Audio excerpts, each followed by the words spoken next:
The ones who heard my cries and watched me weep. I love everything. Fire spreading all around my room.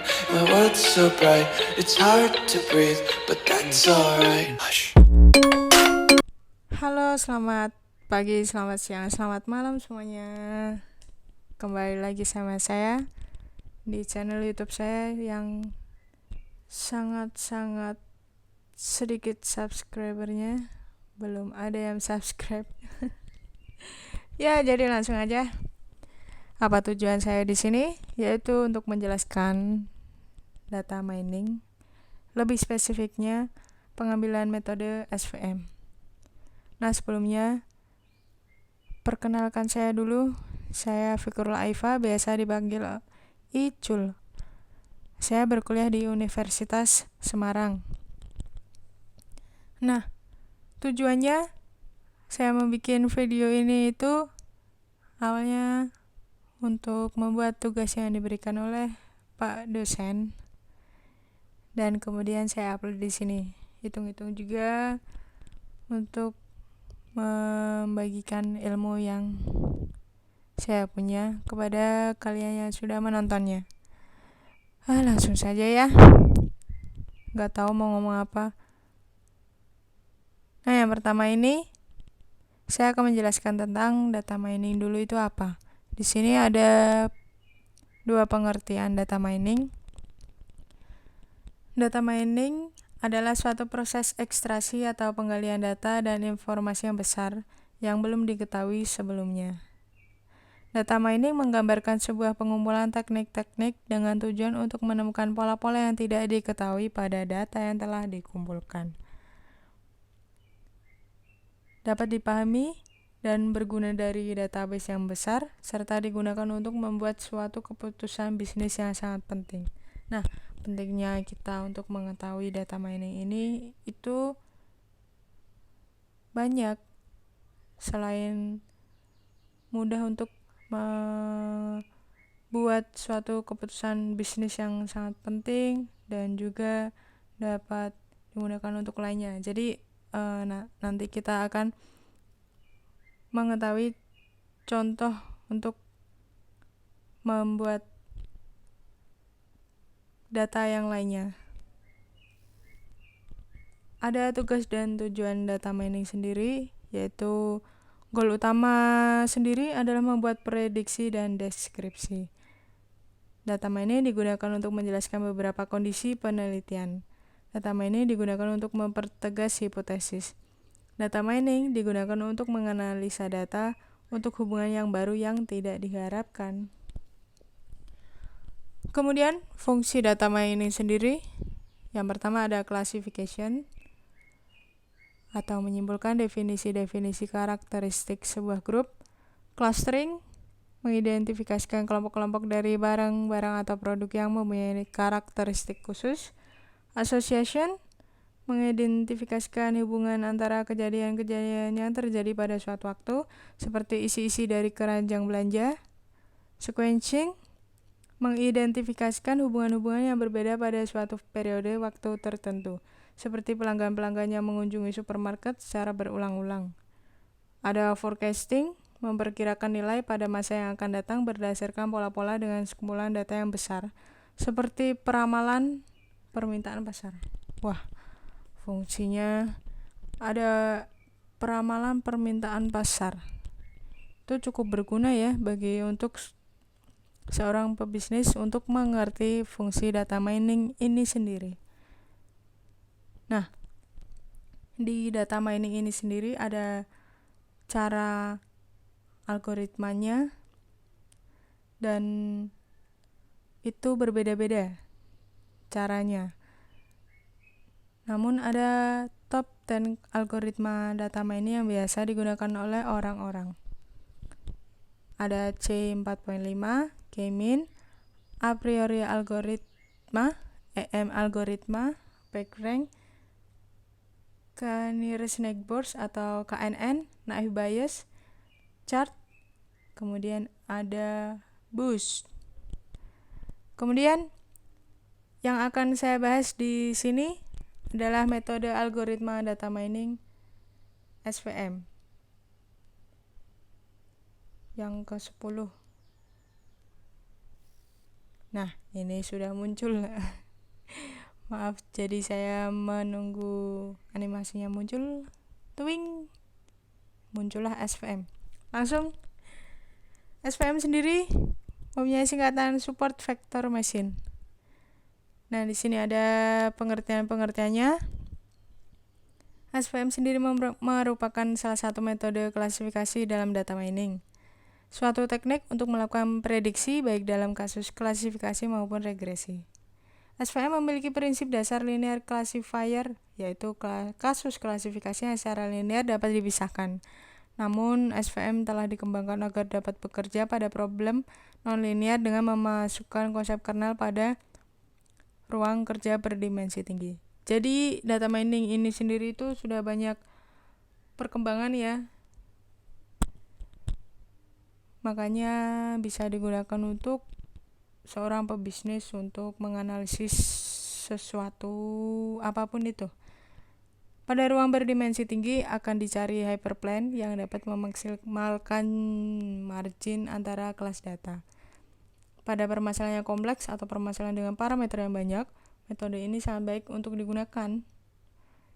Metode ini juga baik digunakan untuk mendiagnosis berbagai macam jenis penyakit. Salah satu kelebihannya yaitu penanganan error pada set data training yang menggunakan structural risk minimization atau SRM. Karena SRM ini dikatakan lebih baik karena tidak hanya meminimalkan error yang terjadi, tetapi meminimalkan faktor-faktor yang lainnya. Jadi SVM ini mempunyai kelebihan yang cukup wow untuk kita gunakan untuk menghitung algoritma data mining. Nah, ini adalah inti dari video yang saya buat. Jadi, ada contoh penerapan metode data mining SVM. Yaitu saya mengambil penelitian untuk mengklasifikasikan jenis penyakit yang bernama skizofrenia. Skizofrenia ini merupakan suatu gangguan terhadap fungsi otak yang merusak cara berpikir seseorang, sehingga tidak terjadi keselarasan antara pola berpikir dengan tingkah laku orang tersebut. Cukup serius juga ini penyakit. Nah, metode penelitiannya, sistem yang akan dibuat adalah mengenai klasifikasi jenis penyakit skizofrenia yang terbagi menjadi 5 kelas. Kelas 1 adalah jenis paranoid, kelas 2 adalah jenis hebephonik, kelas 3 adalah jenis katatonik, kelas 4 adalah jenis undifferentiated, dan kelas 5 adalah jenis simplex. Data yang digunakan dalam proses klasifikasi adalah data rekam medis dari pasien penyakit skizofrenia. Data ini akan digunakan sebagai data latih dan data uji. Parameter yang digunakan dalam perhitungan berasal dari gejala-gejala yang ada dalam diagnosis penyakit skizofrenia. Nah, prosesnya sendiri, pada langkah awal dalam proses SVM akan dilakukan input data dari database. Setelah itu, data akan dihitung menggunakan kernel polinomial untuk diteruskan ke proses training dengan menggunakan proses sequential training SVM. Output yang akan dihasilkan adalah berupa hasil klasifikasi yang berupa perbandingan dari hasil klasifikasi sistem dengan hasil akhir pakar. Sequential training SVM. Proses ini adalah proses yang digunakan untuk mencari nilai hyperplane terbaik. Proses ini dimulai dari inisialisasi nilai konstanta, perhitungan matriks Hessian, perhitungan AI, SAI. Mohon maaf, saya belum mengetahui itu apa. SAI itu ya kita baca SAI dulu hingga menghitung nilai AI yang baru. Hasil akhir dari proses training ini adalah berupa nilai AI yang akan digunakan untuk proses pengujian. Nah, proses pengujian ini akan menggunakan jenis proses pengujian key-fold cross-validation dan akan menggunakan 11 fold dalam pengujian ini. Jadi intinya, proses pengujian metode ini itu menggunakan proses key-fold cross-validation dan akan menggunakan 11 volt. Jadi sampai akhir pun akan menggunakan pengujian ini dan pengaruhnya sangat besar. Pada proses ini juga akan diterapkan konsep one against all untuk mengatasi permasalahan multi-class. One against all itu sendiri dibutuhkan untuk mengenai klasifikasi jenis penyakit skizofrenia. Jadi one against all ini adalah sebuah konsep karena jenis penyakit ini terbagi menjadi 5 kelas. Lalu untuk membedakan setiap kelas maka membutuhkan metode ini dengan 4 level yang berbeda. Nah, ini diagram alir proses pengujian SPM-nya. Memulainya, terus data diuji, terus prosesnya, lalu ada konsep one against all-nya. Nanti akan terbentuk hasil klasifikasinya dan bisa di-return kembali. Pengujian dan analisisnya. Pengujian yang akan dilakukan adalah pengujian terhadap nilai dari beberapa macam variabel yang digunakan pada proses perhitungan metode SVM. Proses pengujian ini memakai jenis proses tadi K-fold cross validation dan foldnya sebanyak 11. Nah, ini pengujian jenis kernelnya. Pengujian ini bertujuan untuk membandingkan nilai akurasi dari setiap jenis kernel. Ditujukan gambar tersebut itu adalah hasil pengujian jenis kernelnya, menunjukkan bahwa kernel polinomial memiliki rata-rata tingkat akurasi yang paling tinggi. Bisa dilihat yaitu sebesar 55,45%, lebih tinggi dari kernel linear dan kernel RBF. Nah, ini membuktikan bahwa kernel polinomial adalah kernel yang cocok untuk menangani permasalahan klasifikasi seperti ini. Kemudian pengujian variabel lambda. Bisa dilihat dari gambar tersebut menunjukkan bahwa nilai lambda sebesar 1 memiliki tingkat akurasi yang paling tinggi dari nilai lainnya. Namun secara keseluruhan dapat dilihat bahwa nilai lambda yang termasuk kecil rata-rata akurasi akan menjadi tinggi, sedangkan pada nilai yang tergolong besar tingkat akurasinya akan semakin mengecil. Berdasarkan grafik tersebut, kita bisa simpulkan bahwa nilai dari variabel lambda yang kecil itu lebih berpengaruh terhadap tingkat akurasi yang tinggi. Lalu pengujian variabel C atau complexity. Bisa dilihat pada gambar tersebut bahwa pengujian ini memiliki kesamaan dengan hasil pengujian nilai yang tadi, yaitu nilai lambda, yaitu terjadi ketidakstabilan pada hasil akurasi dari beberapa nilai C yang diuji. Pada proses SVM, nilai dari variabel C ini berfungsi untuk mengurangi nilai error pada set data training. Jadi, kelebihannya di SVM ini dapat meminimalkan nilai error yang terjadi pada set data training ini, yaitu pada pengujian ini, pada pengujian variabel C. Nilai dari variabel C berbanding lurus dengan nilai error, yaitu jika ingin mendapatkan nilai error yang kecil, maka nilai variabel C juga harus kecil. Kemudian ada pengujian variabel Y atau gamma. Dilihat pada gambar tersebut menunjukkan bahwa tingkat akurasi tertinggi itu terjadi pada nilai Y yang bernilai 0,1 dengan nilai akurasi sebesar 58,18. Nah, dapat dilihat dari pengujian ini itu bahwa tingkat akurasi cenderung menurun pada nilai Y yang semakin besar. Kemudian pengujian jumlah iterasi. Bisa dilihat dari gambar tersebut menunjukkan tingkat akurasi tertinggi didapatkan pada jumlah iterasi yang bernilai 1000 dan 10.000. Dengan nilai tingkat akurasi itu sebesar 58,18%. Pengaruh jumlah iterasi pada proses pelatihan ini yaitu perubahan nilai A yang merupakan nilai support factor. Bisa dilihat dari gambar tersebut ya hasilnya. Analisis datanya pada bagian ini akan dijelaskan mengenai pengaruh data terhadap hasil akurasi. Terdapat beberapa faktor yang menyebabkan nilai akurasi menjadi tidak maksimal. Faktor yang pertama ada jumlah data yang tidak rata antar setiap kelas.